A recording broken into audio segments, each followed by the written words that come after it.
ڈھلتی شام میں ڈوبتا سورج، یہ منظر حسین ہونے کے ساتھ ساتھ دکھ میں لپٹے دلوں کے لیے بہت دردناک ہوتا ہے۔ وہ بھی دکھوں میں لپٹی ایک ایسی ہی دل رکھنے والی عورت تھی۔ بچپن سے لے کے ابھی تک ایک باپ کے سوا کوئی رشتہ نہیں دیکھا تھا۔ خود کی ماں نہیں تھی، اسی لیے ماں جیسے رشتے سے عجیب انسیت ہو گئی تھی۔ کنز پارکر بہت حسین اور حساس دل رکھنے والی لڑکی تھی۔ یہی وجہ تھی نوین کی محبت کے آگے سب کچھ ہار گئی۔ نوین سے شادی ہوئی تو ماں بننے کی خواہش ہوئی۔ 1 سال، 2 سال اور پھر 3 سال اسی خواہش کو پروان چڑھاتے گزر گئے، اور پھر یہ خواہش نوین کی بڑھتی مصروفیت کی وجہ سے جنون بننے لگی۔ اسے ایک بچہ چاہیے تھا جسے وہ اپنی ماں کی طرح کبھی چھوڑ کر نہیں جانا چاہتی تھی۔ 3 سال بعد وہ نوین کو میل ٹیسٹ کروانے پر رضامند کرنے میں کامیاب ہو گئی تھی۔ چند دن بعد نوین نے اسے جو ٹیسٹ رپورٹ لا کے دی اس میں سب کچھ ٹھیک تھا، لیکن اسی دن اسے ہسپتال جانے پر پتہ چلا کہ وہ جھوٹی رپورٹ تھی۔ دراصل اصل رپورٹ نوین نے اس سے چھپا لی تھی، جس میں صاف لکھا تھا کہ وہ کبھی باپ نہیں بن سکے گا۔ وہ پہلے سے ہی نوین کی بہت سی باتوں اور حرکتوں پہ نالاں تھی، اور نوین کی یہ حرکت برداشت سے باہر ہو گئی۔ اسی وجہ سے جھگڑا اس دن اس حد تک بڑھ گیا کہ وہ گھر چھوڑ کے اسفند کے فلیٹ پر آ گئی۔ اسفند کے ساتھ اس کے فلیٹ میں آئے آج اسے 1 ہفتہ ہو گیا تھا۔ اس نے سختی سے اسفند کو منع کر رکھا تھا کہ وہ نوین کو اس کی یہاں موجودگی کے بارے میں کچھ بھی نہیں بتائے گا۔ صبح کو وہ دونوں اپنی اپنی ملازمت پر نکل جاتے ہیں، شام کو وہ خاموشی سے آ کر اپنے کمرے میں بند ہو جاتی۔ اسفند جانتا تھا وہ کس ذہنی کشمکش سے گزر رہی ہے، اس لیے زیادہ بات نہیں کرتا تھا۔ آج چھٹی کا دن تھا، سارا دن سو کر گزارنے کے بعد وہ اب جاگی تھی، اور کمرے میں کھلتی کھڑکی کے پار عمارتوں کی اوٹ میں ڈوبتے سورج پر نگاہیں جمائے ہوئے تھی۔ اس کی دلکش سنہری رنگت پر چمکتی کانچ سی سبزی مائل آنکھیں غمناک اور ویران تھی۔ اسفند اس کے اور نوین کے درمیان اس چپکلش کو ختم کرنا چاہتا تھا، اسی لیے کنز کے منع کرنے کے باوجود وہ آج چھٹی کے دن نوین کو سب بتا کر اپنے فلیٹ پر لے آیا تھا۔ وہ یوں ہی اداسی کا پیکر بنی شیشے کے پار ڈھلتے سورج کو دیکھ رہی تھی جب عقب سے اسفند کی آواز سنائی تھی۔ بھابی! اسفند کی آواز پر وہ چونک کے مڑی، اور اس کے ساتھ کھڑے نوین کو دیکھ کر چہرہ فوراً سخت تاثرات میں تبدیل ہوا۔ پل بھر کو آنکھیں چمکی تو تھیں لیکن پھر بجھ گئیں، اور سپاٹ چہرے کے ساتھ اس نے رخ پھر سے پھیر لیا۔ اسے اپنے پیچھے نوین کے قدموں کی چاپ سنائی دے رہی تھی، اور دروازہ بند ہونے کی آواز سے اندازہ ہو گیا تھا کہ اسفند کمرے سے باہر جا چکا ہے۔ قدموں کی چاپ اس کے پاس آ کر تھم گئی۔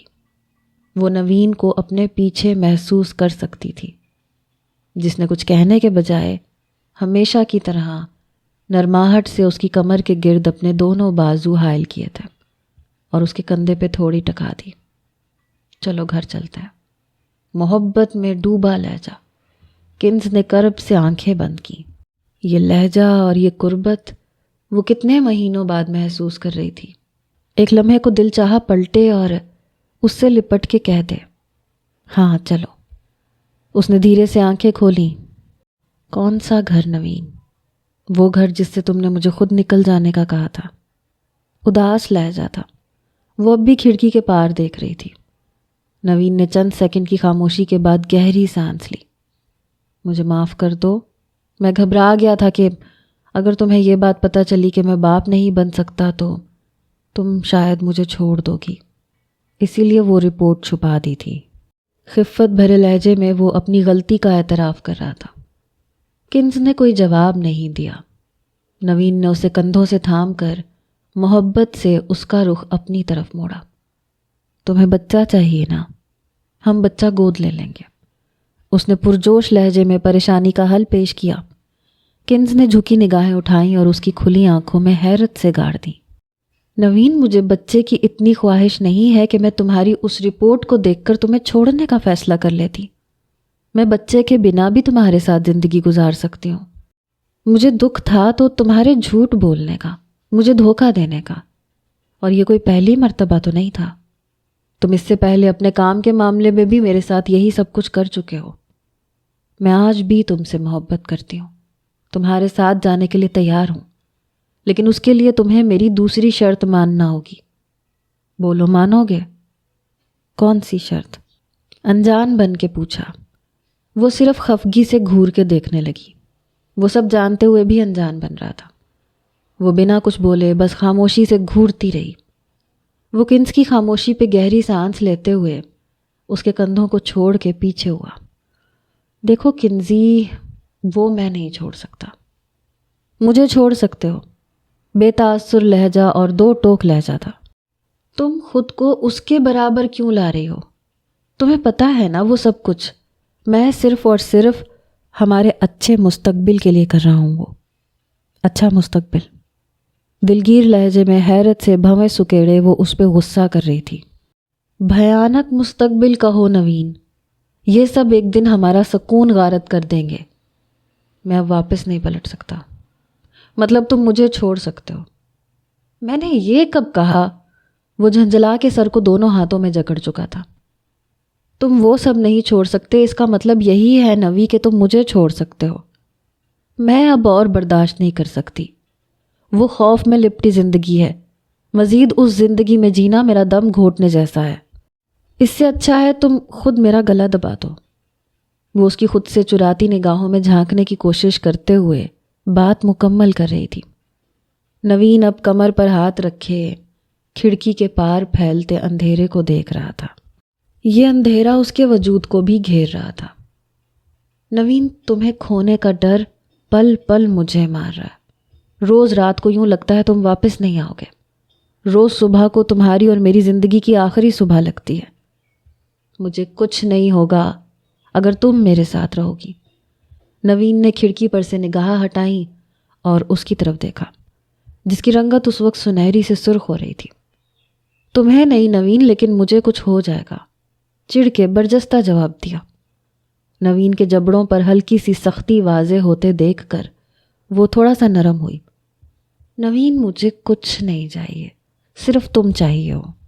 مجھے تمہاری توجہ اور محبت چاہیے۔ مجھے تمہارا وقت چاہیے نوین۔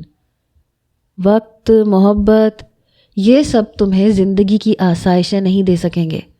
میں نہیں چاہتا کہ کبھی تمہیں افسوس ہو کہ تم نے میرے لیے مارٹن جیسے دولت مند شخص کو ٹھکرا دیا تھا۔ نوین کے سپاٹ لہجے میں کیے گئے جملے پہ اس نے تعصب سے آنکھیں سکیڑی۔ افسوس مجھے اس بات پہ ہو رہا ہے کہ تم یہ کیسے بھول گئے کہ میں نے اس وقت بھی دولت پر محبت کو ترجیح دی تھی اور مارٹن کی جگہ تمہارا انتخاب کیا تھا۔ افسوس تو مجھے ہے کہ آج تم خود مارٹن بن گئے ہو۔ استہزائیہ مسکراہٹ کے ساتھ اس کا لہجہ حد درجہ تلخ ہو گیا تھا۔ کچھ دیر گہری خاموشی نے نگل لیے۔ کنس نے نوین کے دونوں ہاتھوں کو اپنی گرفت میں لیا، آنکھوں میں جھانکا۔ نوین، چھوڑ دو سب۔ یہ سب اتنا آسان نہیں ہے کنزی۔ کیا مشکل ہے؟ تم نہیں سمجھو گی۔ وہ الجھ کے نظریں چرا گیا۔ کنس نے چند پل اس کے چہرے کو دیکھنے میں گزار دیے، پھر آہستگی سے اس کے ہاتھوں کو چھوڑ کے پیچھے ہوئی۔ ٹھیک ہے، تو سن لو، میری شرط یہی ہے، جس دن تم سب چھوڑ دو گے میں بھی واپس آ جاؤں گی۔ نوین کے چہرے کی بڑھتی سختی اور پیشانی کے شکن ایک ساتھ مزید گہرے ہوئے۔ ٹھیک ہے، تم رہو ان تمام آسائشوں کے بنا جو میں نے تمہیں ان 2 سالوں میں دی۔ میں بھی دیکھتا ہوں کیسے رہ سکو گی اور کب تک رہ سکو گی۔ جا رہا ہوں میں، اب نہیں آؤں گا، اب تم ہی آؤ گی۔ وہ سختی سے کہتا ہوا پلٹا اور پھر تیز تیز قدم اٹھاتا کمرے کے دروازے سے باہر نکل گیا۔ کانچ جیسی اداس آنکھوں پر آنسوؤں کی دبیز تہہ جمنے لگی۔ ہال میں ایک دم سے آگ بھڑک جانے پر وہ ابھی مکمل طور پر حواس بحال نہیں کر پائی تھی کہ دران نے اس کا ہاتھ تھاما اور ہال کے دروازے کی طرف تیز تیز چلنے لگا۔ ہال میں موجود باقی تمام لوگ بھی اسی کی طرح سے حواس باختہ تھے اور ہال کے بیرونی دروازے کی طرف بھاگ رہے تھے۔ عجیب بھگدڑ مچ گئی تھی جس میں چیخو پکار، بلب اور فانوس پھٹنے کی آوازیں شامل تھیں۔ دران اس کا ہاتھ تھامے لوگوں کے ہجوم میں آگے بڑھ رہا تھا جب کوئی اچانک ان سے بری طرح سے ٹکرایا۔ اس کا ہاتھ دران کے ہاتھ سے چھوٹا اور اسی لمحے پورے ہال میں گھپ اندھیرا چھا گیا۔ اس سے پہلے کہ وہ دران کی پکار کا جواب دیتی، 1 سیکنڈ کے 99 حصے میں کسی نے اس کے منہ پہ ہاتھ رکھا اور اس کی آواز دب گئی۔ منہ پہ ہاتھ رکھتے ہی ایک جھٹکے کے ساتھ اس آدمی نے اسے دھکا دیا۔ وہ لڑکھڑا کے کسی پہ گری۔ وہ کسی چیز پر نہیں، کسی وجود پر گری تھی۔ جس پر بھی گری تھی اس نے برق رفتاری سے اس کے منہ پہ ہاتھ رکھتے اسے دبوچ لیا۔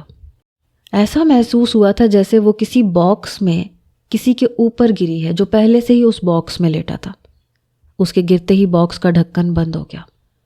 باکس میں گھپ اندھیرا تھا اور باکس میں پہلے سے موجود شخص نے اس کے منہ کو دبوچ رکھا تھا۔ اسی لمحے سب روشن ہو گیا۔ یہ باکس نہیں تھا، یہ ہال میں پڑا میز تھا جس کی جالیوں میں سے وہ باہر کا منظر واضح دیکھ سکتی تھی۔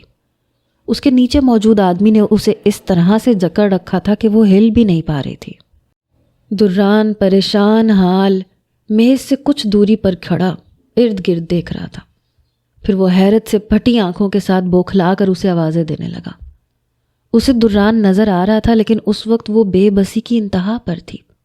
تابوت نما اس باکس میں لیٹے شخص نے اگر ایک ہاتھ سے اس کے منہ کو دبوچا ہوا تھا تو دوسرے ہاتھ اور ٹانگوں سے اس کے بازو اور ٹانگوں کو دبوچ رکھا تھا، جس کی وجہ سے وہ میز پر ٹانگیں چلا کر یا ہاتھوں سے کوئی آواز نہیں پیدا کر سکتی تھی۔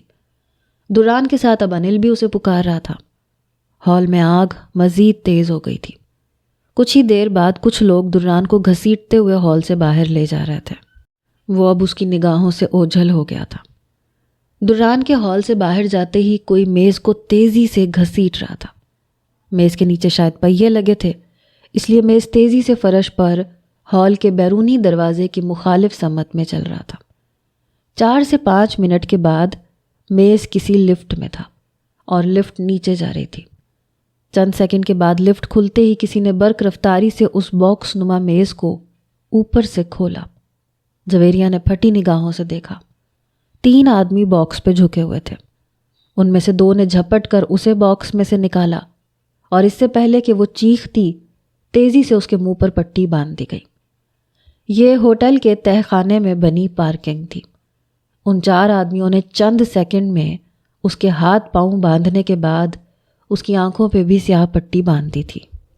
اب کچھ نظر آنا بھی بند ہو چکا تھا۔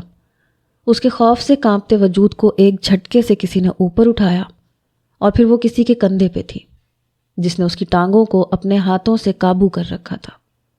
وہ چل رہا تھا۔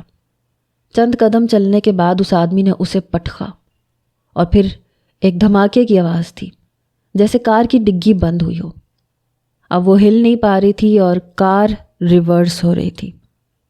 ٹائر چرچرائے اور پھر کار پوری رفتار سے آگے بڑھی۔ گھپ اندھیرا، خوف، وحشت۔ وہ کون تھے، کہاں لے کے جا رہے تھے اور کیوں لے کے جا رہے تھے؟ کیا یہی وہ بھیانک انہونی تھی جس کی جھلک اسے دران کی بے بس آنکھوں میں دکھائی دے رہی تھی؟ کیا وہ پھر سے ان لوگوں کے ہاتھ میں آ گئی تھی جن سے دران نے اسے بچایا تھا؟ کیا اللہ نے ابھی تک اس کی آزمائش کو ختم نہیں کیا تھا؟ کیا دران کا اس کی زندگی میں ساتھ بس یہیں تک تھا؟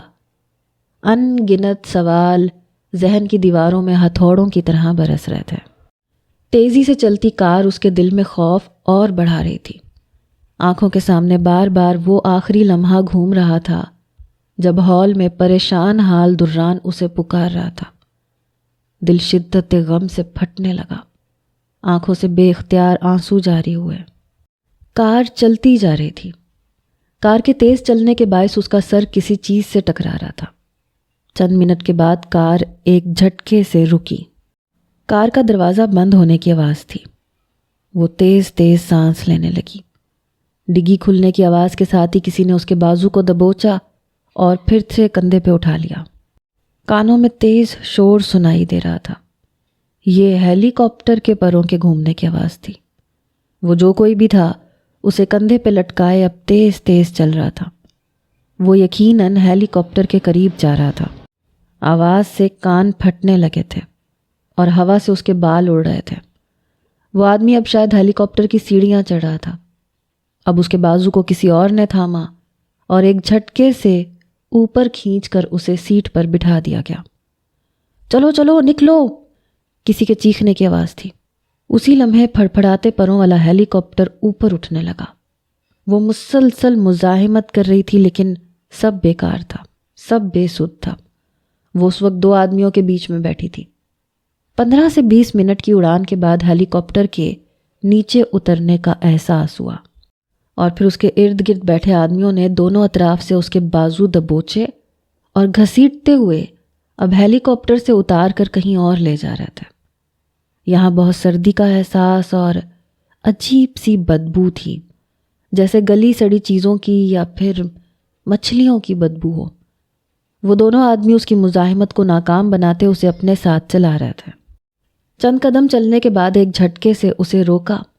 اب کسی دروازے کے کھلنے کی آواز تھی، جیسے کسی چیز کا ڈھکن اٹھایا جائے۔ اب ایک آدمی نے اسے اٹھا کے پھر سے کندھوں پہ ڈالا اور اب وہ شاید زینے نیچے اتر رہا تھا، مطلب کوئی تہہ خانہ تھا۔ چند سیڑھیاں اترنے کے بعد آدمی نے اسے پٹخنے کے انداز میں کندھے سے نیچے اتارا۔ یہ فرش تھا جہاں وہ گری۔ وہ بندے ہاتھوں کے ساتھ اب فرش پر دائیں کروٹ لیٹی تھی۔ مسلسل چیخنے کی ناکام کوشش سے دماغ کی نسوں میں تکلیف ہونے لگی تھی۔ قدموں کی چاپ واپس جا رہی تھی اور پھر ڈھکن بند ہونے جیسی آواز آئی۔ یہاں عجیب شور تھا، پانی کے بہنے جیسا شور، بدبو تھی۔ یہ کون سی جگہ تھی؟ گھپ اندھیرا اس کی جان لے رہا تھا، وحشت سے دل پھٹنے کو تھا، جب اچانک کانوں میں آواز سنائی دی، جویریہ۔ یہ دران کی آواز تھی۔ وہ تڑپ گئی، سر کو جھٹکے سے دائیں بائیں گھمایا۔ یہ فون کے اسپیکر میں سے نکلنے جیسی آواز تھی۔ جویریہ، سن رہی ہو مجھے؟ گھبراؤ نہیں، تم نے جو ایئر رنگز پہنے ہیں میں ان کے ذریعے تم سے بات کر رہا ہوں۔ وہ دران ہی تھا۔ بے ساختہ وہ پھوٹ پھوٹ کے رو دی۔ منہ پہ بندھی پٹی کی وجہ سے اس کے رونے کی گھٹی گھٹی آواز برآمد ہو رہی تھی۔ دران بار بار اس کا نام پکار رہا تھا لیکن اسے کوئی ہوش نہیں تھا۔ جویریہ، جویریہ میری بات سنو، رونا بند کرو پلیز، تمہیں کچھ نہیں ہوگا۔ تمہارے بریسلیٹ میں ٹریکر لگا ہے، ہم تمہیں ٹریس کر رہے ہیں، تمہیں بس وہ کرنا ہے جو میں کہوں گا۔ وہ مسلسل اسے کچھ سمجھانے کی کوشش کر رہا تھا۔ آنسو تھے کہ تھم نہیں رہے تھے، ہچکیاں بند گئی تھیں۔ تو کیا دران سب جانتا تھا؟ او خدا، دل میں گھٹن جیسے احساس بڑھنے لگا۔ جویریہ پلیز رونا بند کرو، میری بات سنو۔ دران کا لہجہ التجائی تھا، کانوں میں اس کی آواز تھی اور آنکھوں کے سامنے گھپ اندھیرا۔ کچھ بھی سمجھ میں نہیں آ رہا تھا، کیوں ہو رہا تھا اس کے ساتھ یہ سب کچھ؟ اور دران سب جانتا تھا تو اسے کیوں لایا تھا گھر سے باہر؟ رونا بند کرو پلیز۔ کیوں مانتی وہ اس کی بات؟ ظالم تھا وہ، وحشی یا جو بھی۔ کیا یہ اس کا وہ مقصد تھا؟ ذہن میں طوفان کی مانند جھکڑ چلنے لگے، دل کی رفتار کم ہونے لگی، جسم کے روئیں روئیں میں تکلیف بڑھنے لگی۔ جویریہ رونا بند کر دو فار گاڈ سیک۔ اب وہ زور سے چیخا تھا۔ اس کی آواز کان کے پردوں سے ٹکرائی اور واقعی اس کا رونا اور ہچکیوں کی گھٹی گھٹی آواز ایک دم بند ہوئی۔ مجھے سنو صرف، مجھے پتا ہے تم اس وقت کیا سوچ رہی ہو، یہی کہ میں نے تمہارے ساتھ ایسا کیوں کیا۔ رونا بند نہیں ہوا تھا، بس دران کی دھاڑ پر بے آواز ہو گیا تھا۔ آنکھوں سے بہتے بے آواز آنسو متواتر بہہ کے گالوں سے نیچے منہ پہ بندھی پٹی کو بھگو رہے تھے۔ میں تمہیں سب بتاؤں گا لیکن پلیز اس وقت مجھے تمہارے حوصلے اور ہمت کی ضرورت ہے۔ تم ایسے ہمت ہارو گی تو میں کچھ بھی نہیں کر سکوں گا۔ وہ اسے سمجھا رہا تھا، لہجہ نادم تھا۔ مجھے معاف کر دو، میں نے تمہیں بنا بتائے تمہارے ساتھ یہ سب کیا، تمہیں کچھ بھی بتانے کا حوصلہ نہیں تھا۔ دران کی آواز میں لغزش تھی۔ دوسری طرف خاموشی چھائی۔ 1 2 3 4 سیکنڈ۔ وہ خاموش کیوں ہو گیا؟ اس سے پہلے کہ وہ پھر سے رونے لگتی، دران کی آواز نے اس کے دل کی دھڑکن کی رفتار کو متوازن کیا۔ میں تمہیں کچھ بھی نہیں ہونے دوں گا، کچھ بھی نہیں۔ کیا وہ رو رہا تھا؟ آہا وہ رو رہا تھا، وہ خاموش نہیں ہوا تھا، وہ رو رہا تھا۔ پھر سے خاموشی چھا گئی، اس کا دل پھٹنے لگا۔ دران رو رہا تھا، وہ بے آواز رو رہا تھا، لیکن وہ اسے سن سکتی تھی۔ اب وہ رو کر کیا جتا رہا تھا؟ اسے سمجھنا دنیا کا سب سے مشکل کام تھا، لیکن اس لمحے دران کا یہ رونا اس کے لیے کوئی معنی نہیں رکھتا تھا۔ تم اس وقت ایک شپ میں ہو، یہ لوگ تمہیں چائنا لے جا رہے ہیں۔ دران کی آواز رونے کے باعث بھاری ہو گئی تھی، مطلب نہ صرف وہ اس سے بات کر رہا تھا بلکہ اسے ٹریس بھی کیے جا رہا تھا۔ تم مجھے سن رہی ہو نا؟ آواز نکالو اپنی۔ اس کی طرف سے بالکل خاموشی شاید دران کو ان کے رابطے کے ختم ہونے کی علامت لگی۔ کیوں نکالوں آواز میں؟ کیا ثابت کرنا چاہ رہا ہے کہ اس کو بہت فکر ہے میری؟ گلا سوکھنے لگا تھا، کانٹوں کے چبھنے جیسا احساس تھا۔ جویریہ، تم سن رہی ہو نا؟ پلیز آواز نکالو۔ وہ پریشان ہو رہا تھا۔ جویریہ، اب کی بار نہ چاہتے ہوئے بھی وہ بے اختیار منہ پہ بندھی پٹی کے پیچھے سے چیخی تھی۔ آئی لو یو، دران نے بے ساختہ گہری سانس خارج کرتے ہوئے کہا۔ آئی لو یو مائی فٹ، یہ کیسی محبت ہے دران؟ دل کیا وہ سامنے ہو تو اس کا منہ نوچ لے۔ تمہارے ایئر رنگز میں پن ہول خفیہ کیمرے اور مائک لگے ہیں، تمہارے بریسلٹ میں ٹریکر ہے، اور تمہارے جوتوں کے سول کے نیچے تمہاری حفاظت کی مائکرو کٹ موجود ہے، جس میں کس چیز کو کب، کہاں اور کیسے استعمال کرنا ہے میں تمہیں سمجھاؤں گا۔ دران اسے تمام حفاظتی انتظامات کے بارے میں آگاہ کر رہا تھا جو اس کے سر کے اوپر سے گزر رہے تھے۔ زیورات، جوتے، ان سب میں پتہ نہیں کیا کیا تھا جنہیں اسے استعمال کرنے کا کہہ رہا تھا۔ آنکھوں سے بہتے آنسو گرم سیال کی مانند کروٹ کے نیچے موجود کان کی لو تک پہنچ رہے تھے۔ دران ایک ناقابل یقین ہی نہیں، ایک پراسرار شخصیت کا مالک تھا۔ وہ یہ کیسے سمجھنے لگی تھی کہ وہ اسے مکمل طور پہ جاننے لگی ہے؟ نہیں، وہ اسے نہیں جانتی تھی۔ وہ جس دران کو جانتی تھی وہ سخت دل، بے حس تھا، لیکن اتنا ظالم کہ خود اسے ان لوگوں کے حوالے کر دے گا، اس بات کا یقین کرنا مشکل ہو رہا تھا۔ دل چاہ رہا تھا چیخ چیخ کر اسے کہے کہ تم چپ کر جاؤ، مجھے تمہیں نہیں سننا، مجھے تمہاری آواز نہیں سننی، مجھے اس لمحے کسی کو نہیں سننا۔ یہ لمحے تو وہ اب خواب میں کیا، جاگتی آنکھوں سے بھی نہیں سوچا کرتی تھی۔ اسے یہاں زندگی میں پھر سے آنا پڑے گا، وہی سب کچھ پھر سے دیکھنا اور سہنا پڑے گا، یہ وہم و گمان میں بھی نہیں تھا۔ وہ تو اب اپنی ہر دعا میں یہ کہا کرتی تھی کہ جن راہوں سے گزر کر وہ یہاں پہنچی ہے، اللہ اس میں سے کبھی کسی کو نہ گزارے۔ لیکن کیا پتا تھا کہ وہ خود ہی پھر سے یہاں ہوگی، اور ایسے ہوگی، اس بات کا یقین تو اب تک نہیں آ رہا تھا۔ وہ شخص جسے اس نے دنیا میں سب سے زیادہ چاہا تھا، عشق کیا تھا، اور وہ خود بھی اس سے محبت کا دعویٰ کرتا تھا، سب کچھ جانتے بوجھتے اسے اس دلدل میں دھکیل چکا تھا۔ کیوں کیا اس نے ایسا؟ منہ پہ بندھی پٹی کے باعث وہ بول نہیں سکتی تھی، لیکن ذہن چیخ چیخ کر دل سے سوال کر رہا تھا۔ بے بسی میں جکڑی وہ صرف اسے سن سکتی تھی، جو اسے کسی جنگجو کی طرح ہدایات پر ہدایات دیتا خود سپہ سالار بنا ہوا تھا۔ میں جانتا ہوں یہ سب مشکل ہے، لیکن میں یہ بھی جانتا ہوں تمہارے لیے کچھ بھی مشکل نہیں ہے، تم سب کر سکتی ہو۔ واہ، آگ کی بھٹی میں جھونک کر اب وہ اس کے یہاں سے سلامت نکل آنے پر بھی پوری یقین تھا۔ میں تمہارے ساتھ رابطے میں رہوں گا، بس شپ سے باہر نکلتے ہی تمہیں میری ہدایات پر عمل کرنا ہوگا، جیسے کہوں احتیاط سے کرتی جانا۔ بے حس ظالم انسان، وہ کیسے اسے ان لوگوں کے حوالے کر سکتا تھا؟ اگر ایسے ہی کرنا تھا تو پہلے اسے بچایا کیوں تھا؟ اور اگر یہ سب اب کرنا تھا تو پھر محبت کا اظہار کس لیے کیا تھا؟ اسے اب دران کی کسی بات پہ یقین نہیں تھا۔ آنکھوں کے سامنے گزشتہ چند دن کے لمحے گزر رہے تھے جس میں وہ اس سے عجیب طرح سے سلوک کر رہا تھا، کبھی چھاؤں بن جاتا تھا، کبھی دھوپ۔ کیا یہ دران کا مقصد تھا جس کے لیے اس نے اسے پاکستان تک نہیں جانے دیا تھا؟ کاش اس وقت اس نے دران کی کوئی بات نہیں مانی ہوتی، کاش وہ احسان فراموش بن جاتی۔ بس تمہیں کسی لمحے کمزور نہیں پڑنا۔ اچھا میں پھر بات کرتا ہوں۔ بات کرتے ہوئے اچانک وہ اس سے رابطہ منقطع کر گیا۔ دل خون کے آنسو رونے لگا تھا، جسم کے ہر خلیے میں اٹھتی ٹیس کی لہریں، دل میں بڑھتی گھٹن اور آنکھوں کی چبھن، وہ بہت تکلیف میں تھی۔ سنو، گھبرانا مت۔ اچانک پھر سے دران کی آواز کانوں میں پڑی اور پھر خاموشی چھا گئی۔ گھپ اندھیرا، گہری خاموشی، سردی اور بدبو۔ اس کے حواس اس کے ذہن کا ساتھ چھوڑ رہے تھے۔ آنکھوں کے آگے اندھیرا چھانے لگا۔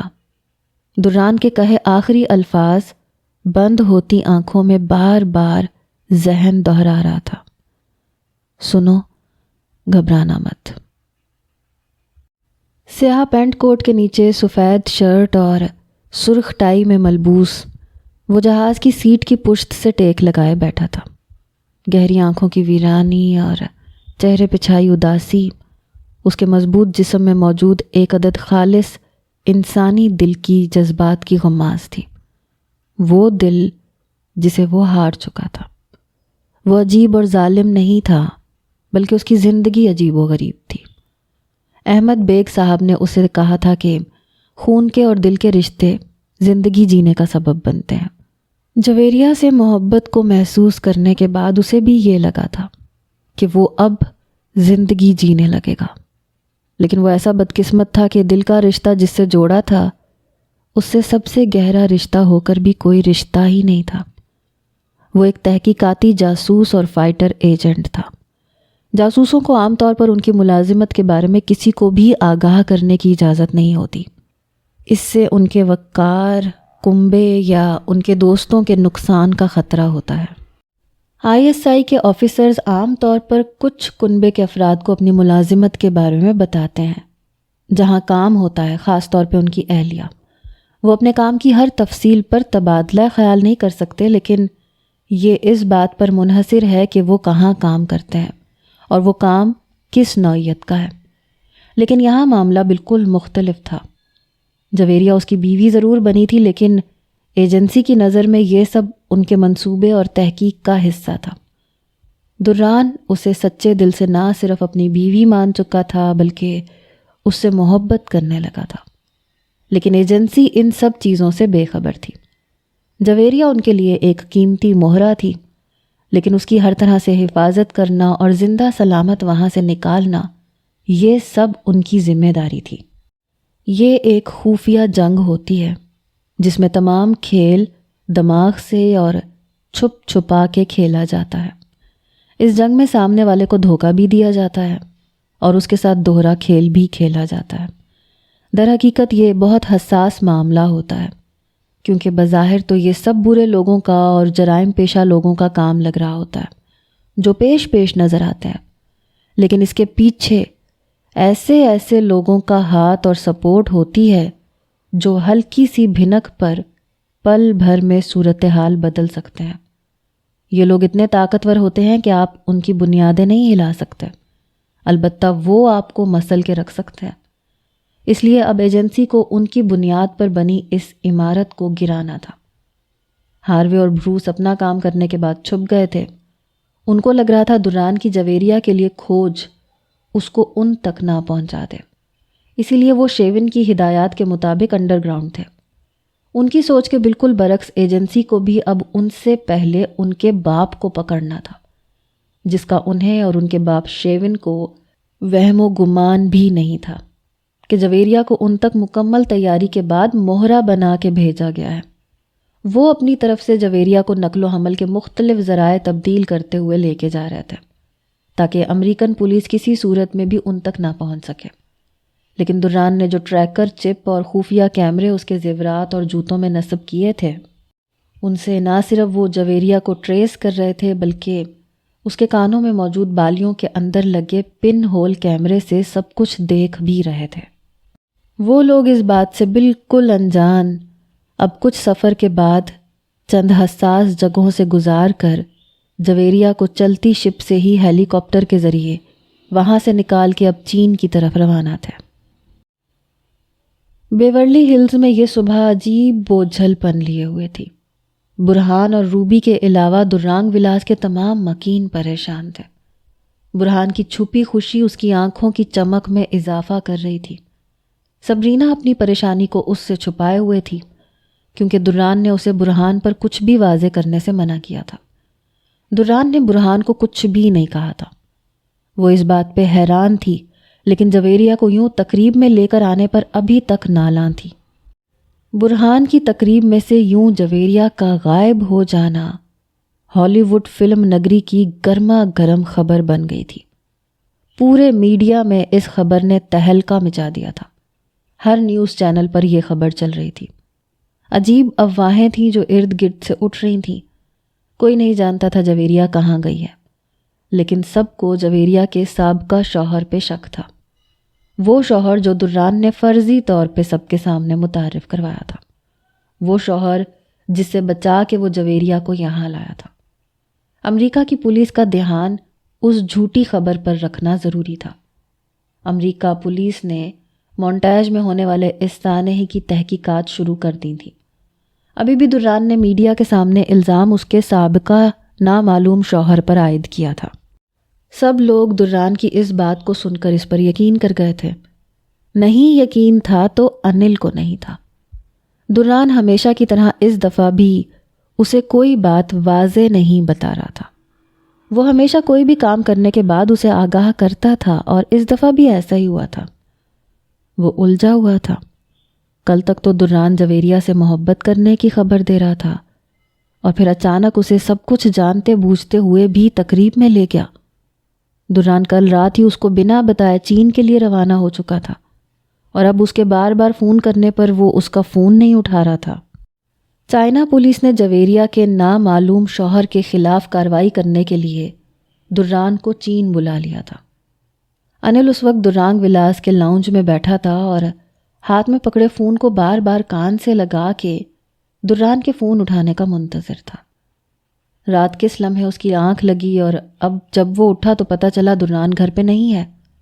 وہ اسے بنا بتائے جا چکا تھا۔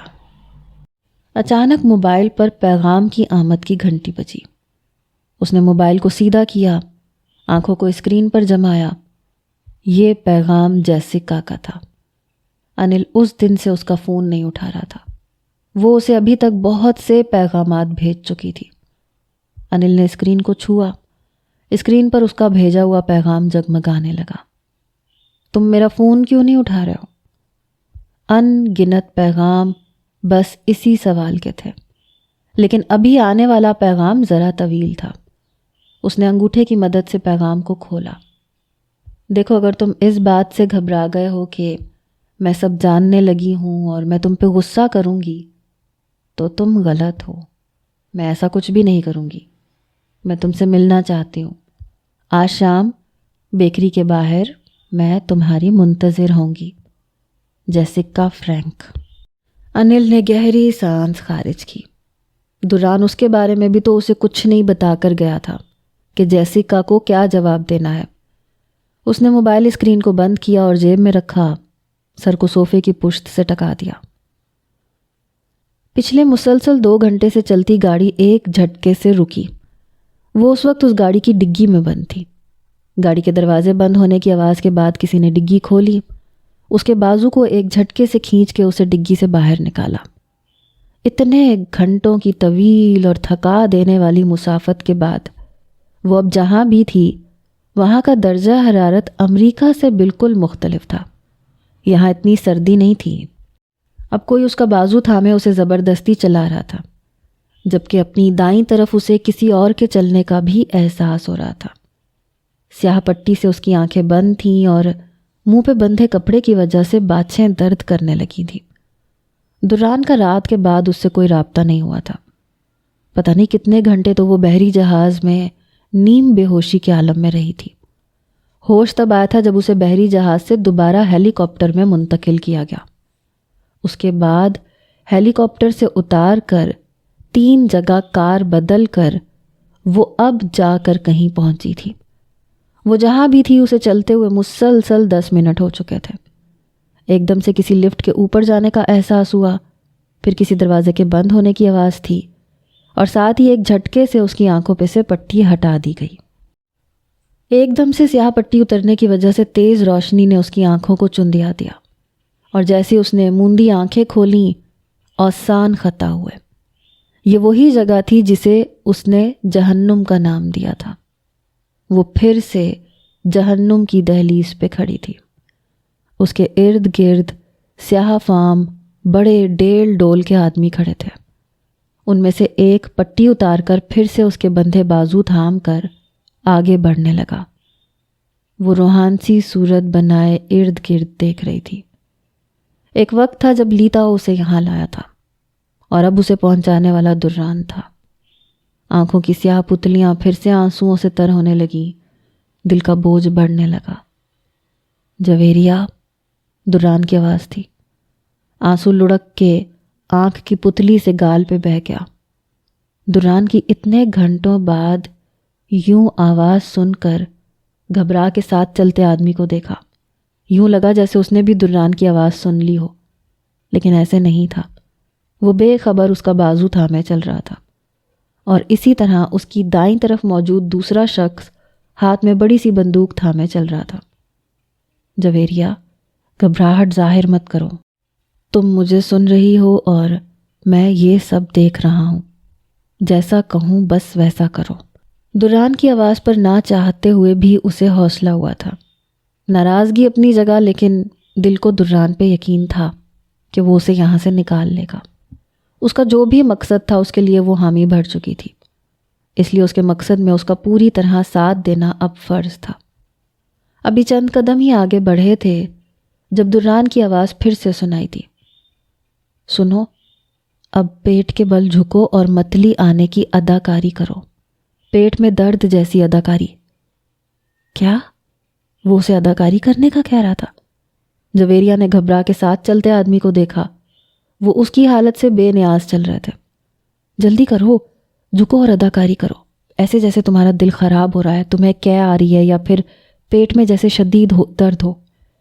دران نے اب کی بار تھوڑے روب سے ہدایت کی، کیونکہ وہ اس کے اچانک اس طرح کے عمل کرنے پہ خود کو ذہنی طور پہ تیار کر رہی تھی۔ دران کے غصہ کرنے پہ وہ فوراً جھکی اور متلی کے انداز میں منہ سے آوازیں نکالنے لگی۔ وہ ٹانگوں کو سمیٹ کر زمین پہ کچھ اس انداز میں جھک رہی تھی جیسے پیٹ میں درد ہو، اور وہ کسی بھی لمحے یہاں کیا کر سکتی ہے۔ اس کا بازو تھامے چلتے آدمی کو اس کی اس حالت پہ رکنا پڑا۔ دونوں آدمی اب حیرت سے اس کی طرف دیکھ رہے تھے۔ کیا ہوا اسے؟ ساتھ چلتے آدمی نے پیشانی پہ شکن ڈالے پریشان لہجے میں دوسرے کی طرف دیکھا۔ اس کے منہ پہ سے پٹی کھولو۔ گڈ، یہ اب جیسے ہی تمہارے منہ پر سے پٹی ہٹائیں تو اسے باتھ روم جانے کے لیے بولو، کہو مجھے باتھ روم جانا ہے، ارجنٹ ہے۔ دران کی اگلی ہدایت اس کے کان کے پردوں سے ٹکرا رہی تھی۔ وہ اب زمین پر دو زانوں بیٹھی گہری سانس لے رہی تھی۔ آدمی جھکا، پیچھے سے اس کی گانٹھ کھول کے اس کے منہ پر سے پٹی کو ہٹایا۔ کیا ہوا ہے؟ مجھے باتھ روم جانا ہے۔ پٹی کے ہٹتے ہی گہری سانس کے ساتھ اس نے فوراً انگریزی زبان میں وہی جملہ دہرایا جو اسے دران نے بولنے کے لیے کہا تھا، اور ایک دفعہ پھر سے متلی کی آوازیں نکالنے لگی۔ ٹھیک ہے، ایسا کرو تم اسے باتھ روم لے کے جاؤ، میں یہاں انتظار کر رہا ہوں۔ دائیں طرف چلتے آدمی نے دوسرے کو کہا اور خود پشت موڑ لی۔ دوسرے آدمی نے بھاری آواز میں ہنکارا بھرا، اور جس سمت وہ جا رہے تھے اس کا بازو کھینچتے ہوئے رخ بائیں طرف موڑ لیا۔ یہ اب ایک لمبی راہداری تھی۔ پہلے وہ جس سمت جا رہے تھے وہ شیون کا آفس نما کمرے کی طرف جاتا ہوا راستہ تھا، جہاں اسے پہلی دفعہ لی تاؤ چھوڑ کر گیا تھا۔ گڈ، اداکاری جاری رکھو۔ دران کی آواز کانوں کے پردوں سے ٹکرائی۔ دران اسے کسی خفیہ ایجنٹ کی طرح ہدایت دے رہا تھا۔ وہ بار بار جھکتے ہوئے کہہ کی شکایت جیسی آوازیں حلق سے برآمد کر رہی تھی۔ یہ ایک باتھ روم نہیں تھا، ایک قطار میں بنے ہوئے بہت سے باتھ روم تھے۔ وہ آدمی اب اس کے ہاتھ کھول رہا تھا۔ جاؤ اور جلدی باہر آؤ۔ ہاتھ کھولنے کے بعد اس نے باتھ روم کی طرف اشارہ کیا، خود وہیں پہ کھڑا ہو گیا۔ ہاتھ کھولنے پر وہ یوں ہی پیٹ پہ ہاتھ رکھے سرعت سے باتھ روم میں داخل ہوئی۔ اور جلدی سے دروازہ بند کیا۔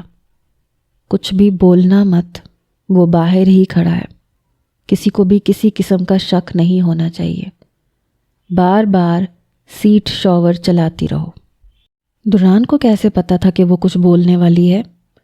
شاید اسے اندازہ تھا، لیکن اس سے پہلے کہ وہ کچھ بولتی وہ بولنے سے منع کر چکا تھا۔ گڈ، اب سنو، تمہارے بائیں جوتے کی اسٹریپ کے بکل پر ایک سرخ بٹن ہے، اسے دباؤ۔ دران کی بات مکمل ہونے پہ اس نے جھک کے اپنے جوتے کی طرف دیکھا۔ جن جوتوں کو وہ ایک رات پہلے تک عجیب کہہ رہی تھی وہ عجوبہ نکلے تھے۔ سرخ رنگ کے بکل پر واقعی سرخ رنگ کا ایک چھوٹا سا ابھرا ہوا بٹن تھا، جس پہ بظاہر اس کی توجہ جاتی تو وہ جوتے کا ڈیزائن ہی لگتا۔ اس نے انگلی کی پورس کے ذریعے جیسے ہی بٹن کو دبایا، جوتے کی دائیں طرف سے کسی الماری کی دراز کی طرح ایک چھوٹی سی ڈبی نما کٹ نرماہٹ سے باہر آئی۔ اس میں مختلف خانوں میں عجیب چھوٹی چھوٹی سی چیزیں پڑی تھیں۔ وہ جو نڈھال سی بیٹھی تھی ایک دم حیرت سے آنکھیں کھل گئیں۔ وہ حیران پھٹی پھٹی آنکھوں سے ان عجیب و غریب چیزوں کو دیکھ رہی تھی۔ پہلے خانے میں یہ کوپنگ لینس ہیں، ان میں سے ابھی صرف ایک لینس اٹھا کر اپنی دائیں آنکھ میں ڈالو۔ دران کی بات مکمل ہونے پر اس نے پہلے خانے میں پڑی چھوٹی سی پیکٹ کو اٹھایا۔ یہ واقعی چھوٹی سی ڈبی میں اوپر نیچے رکھے ہوئے بے رنگ لینس تھے۔ کوپنگ لینس کسی بھی لاک کوڈ کو اپنے اندر نہ صرف کاپی کر سکتا ہے بلکہ اس کو ڈی کوڈ بھی جنریٹ کر سکتا تھا۔ پریشان مت ہو، اس ڈبی کو کھولو، لینس کو اپنی انگلی کی پور پہ رکھو اور آنکھ کی پتلی کو مکمل کھول کے اس کے قریب کرو۔ دران اسے ہدایت دے رہا تھا۔ اس نے پہلے کبھی لینس آنکھ میں نہیں ڈالے تھے، لیکن اس کا مطلب یہ نہیں تھا کہ اس کو یہ پتہ نہیں تھا کہ آنکھ میں لینس کس طرح ڈالا جاتا ہے۔ جویریہ پلیز سنبھالو خود کو، تمہارے ہاتھ کانپ رہے ہیں، لینس نیچے گر جائے گا۔ کوئی مرر ہے کیا یہاں پر؟ اس کے ہاتھ کی لغزش وہ دیکھ رہا تھا، اس لیے پریشان ہو گیا تھا۔ وہ کیا کرتی؟ چاہے وہ اسے ہر طرح کی ہدایت دے رہا تھا لیکن وہ یہاں موجود نہیں تھا۔ بولنا مت، ہاتھ سے اشارہ کرو۔ جویریہ نے گردن اٹھا کے ارد گرد دیکھا۔ یہ چھوٹا سا باتھ روم تھا جہاں سوائے ٹوائلٹ سیٹ کے اور ایک واش بیسن کے اور کچھ نہیں تھا۔ اس نے آہستگی سے انگشت کو دائیں بائیں ہلاتے ہوئے دران کو نفی کا اشارہ دیا اور شاور کو پھر سے چلایا۔ اوہ اچھا، کوئی بات نہیں، یہ عام لینس کی نسبت آسان ہے، جیسے میں کہہ رہا ہوں ویسے کرو۔ لینس کو نکال کے انگلی کی پور پہ رکھو اور دائیں آنکھ کی پتلی کو کھول کر اس کے قریب لے جاؤ، یہ خود ہی پتلی سے چپک جائے گا۔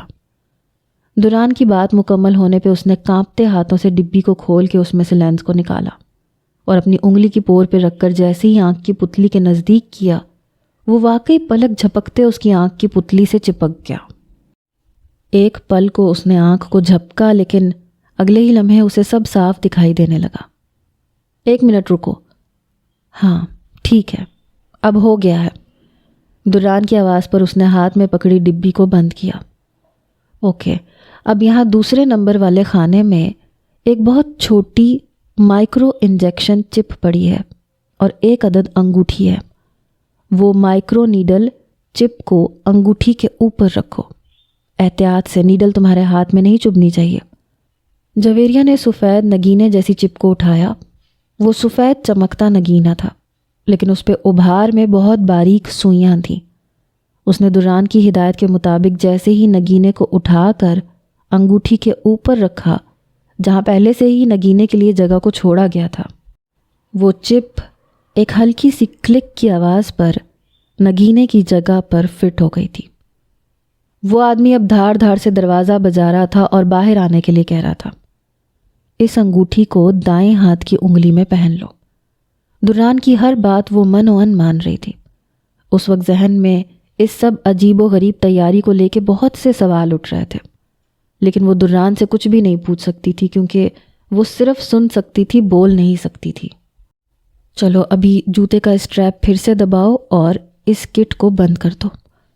دران کی ہدایت کے مطابق اس نے آہستگی سے پھر سے اسٹریپ کے بکل پہ لگا بٹن دبایا۔ جوتے کے سول میں موجود کٹ پھر سے اسی طرح غائب ہو گئی جس طرح سے باہر آئی تھی۔ اب باہر جاؤ۔ دران کے اگلے حکم پر وہ کانپتے ہاتھوں کے ساتھ دروازے کے ہتھے کو گھماتی ہوئی باہر آئی۔ آدمی نے اس کا بازو کھینچ کے اپنی طرف کیا اور ہاتھوں کو باندھے بنا اس کا بازو دبوچے آگے کی طرف چل دیا۔ کہا تھا نا وہ معمولی لڑکی نہیں ہے، اور اب تو اس کی قیمت آسمان سے باتیں کرنے لگی ہے۔ سیاہ رنگ کی لیدر سیٹ ایک جھٹکے سے گھومی۔ سرخ رنگ کے کوٹ میں ملبوس شیون چہک کر کان سے لگے فون پر محو گفتگو تھا۔ فون کے دوسری طرف موجود ہاروے کو وہ جویریہ کے پہنچ جانے کی اطلاع دے رہا تھا۔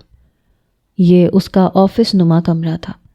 جویریہ کو وہ دران کی حفاظت سے نکال کر واپس لے آیا تھا۔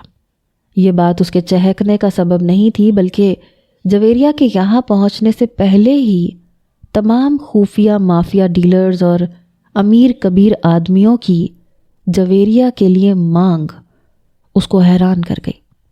مافیا کے بہت بڑے ڈیلر نے جویریہ کے لیے منہ مانگی قیمت دینے کا فیصلہ کر لیا تھا۔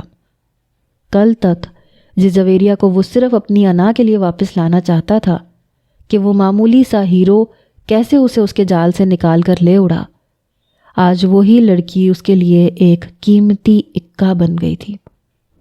کیوں؟ ایسا کیا ہوا؟ ہاروے نے اس کے اس طرح چہکنے پہ حیرت سے سوال کیا۔ ایسا کیا ہوا؟ تم یقین نہیں کرو گے اس کی کتنی دھوم ہو گئی ہے۔ ایلکس بریٹ اس لڑکی کے ایک رات کی منہ مانگی قیمت دینے کو تیار ہے۔ شیون نے کہا لگاتے ہوئے گرم جوشی سے جواب دیا اور پھر خباثت سے ساری بتیسی نکالے آنکھیں چمکائیں۔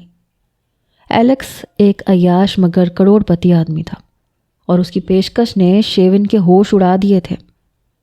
دیکھا، مجھے ہیرے کی بہت پہچان ہے، اسی لیے میں اسے نہیں چھوڑ رہا تھا۔